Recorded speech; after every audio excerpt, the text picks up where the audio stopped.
Assalamualaikum warahmatullahi wabarakatuh. We are from Group 2. We are here to present our data about traditional snake. My name is Titania Dwi Arzety. My name is Cecillia Permata. My name is Lovina Seandria Azzahra. My name is Meliana Nur Eka Putri. Enjoy watching. Traditional food. There are so many traditional snacks in Indonesia. Back in the days, these traditional snacks can be found in pasar or traditional open market. But today, these traditional snacks can be found almost everywhere. There are so many unique things about Indonesian traditional snack. One of them is the way people name the snacks. Some people in different culture name their snack with abbreviation. Meanwhile, in some other culture, there are people who name their traditional snacks similar to the shape of the snacks. The purpose of this naming is to make it easy to call and distinguish from other food. And we are here to discuss and give you the example of the snack that has a name similar with their shape. Kerak telur. When kerak telur is half cooked, the maker will turn over the pan and the kerak telur is left exposed to the heat of the charcoal from the brazier so that the kerak telur becomes half burnt. That's why it's called kerak telur. Next up, we have kue lumpur. Some say that this cake is called mud cake because of its slippery and soft texture like mud. Come to think of it, that's also true. There are also those who say the name mud is used because the dough for this cake is soft with a little coconut shaving, so it is similar to mud. Next is sate lalat. This mutton or chicken satay is indeed called sate lalat because the slices are super small. So small when you burn it, it looks like a pile of flies. Next is untuk cacing. It's called untuk cacing because the shape of the cake resembles a mound dug up by worms, and it's like a stack of worms. The main ingredient for this cake is rice flour. Next we have mendoan. The word mendoan comes from the Banyumasan language word mendo, which means half-cooked or mushy. Mendoan means deep frying it quickly in hot oil so the cooking is not properly completed. Next, we have rambut nenek. Besides being known as rambut nenek, this snack is also known as arumanis. However, its real name is arbanate. Because it was originally white like gray hair, this snack is called rambut nenek. The next up is dadar gulung. It is often described as an Indonesian coconut pancake. Dadar gulung is one of the popular snacks in Indonesia, especially in Java. In Indonesia, dadar literally means omelette or pancake, while gulung means to roll. Next up we have tai kucing. Tai kucing is a food that has a sweet and legit taste. This crunchy snack is made from several types of flour, eggs, and sugar.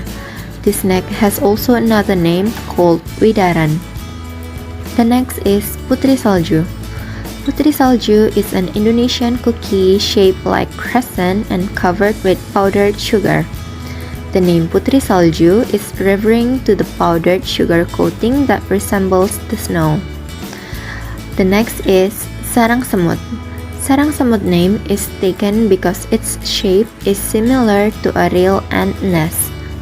This sponge cake is often served as a delivery dish for Thanksgiving or syukuran events until it is served during Eid.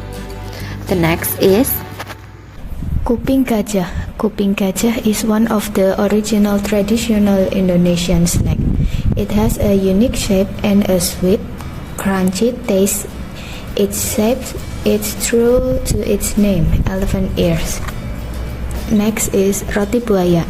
As the name implies, roti buaya is a bread in the shape of a crocodile.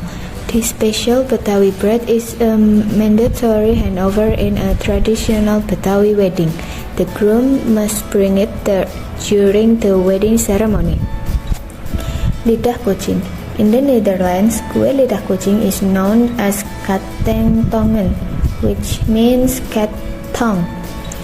This name is chosen considering that kue lidah kucing is long and thin, like a cat's tongue. Next, kue lapis.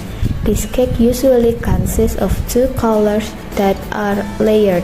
This is what gives this cake its name. This cake is made from rice flour, starch, coconut milk, sugar, salt, and coloring. This cake is steamed each layer before then the layer on top is added. Milidi. It's called milidi because of the row shapes like sticks, upright and straight. Mie gomak is usually served in two forms, namely fried noodles or gomak noodles in gravy. Next, kue tete. Kue ape or serabi Jakarta is a typical snack from Jakarta. Shaped like pancakes because of its shapes, people also call it kue tete, especially if it is mixed with milk. Es pisang hijau. As cold beverages, it's served with banana covered with green flour dough, sum-sum porridge, condensed milk, and the special red syrup. Kue dolar. Dolar cake is a pastry originating from Surabaya with the basic ingredients of flour, egg, and water, and then formed flat using a mold made of iron.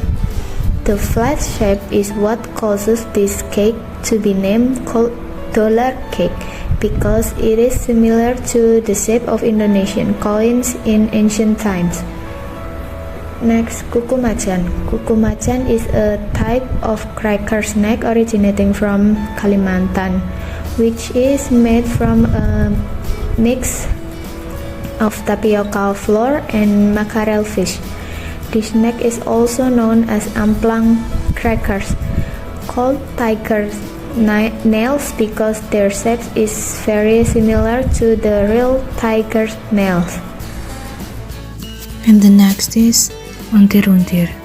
Untir-untir or kue tambang in this cake is made of wet flour, sugar, and several other ingredients. Named tambang cake or untir-untir because of its shape that is wrapped around like a rope. And the last is opinion. From the example we can see that Indonesian people is simple. They tend to name their food not only by abbreviations but also by shapes or looks of the foods so that it will be easy to remember. That's it. That's all from us. We're sorry if there's any mistake. Thanks for watching. Wassalamualaikum warahmatullahi wabarakatuh.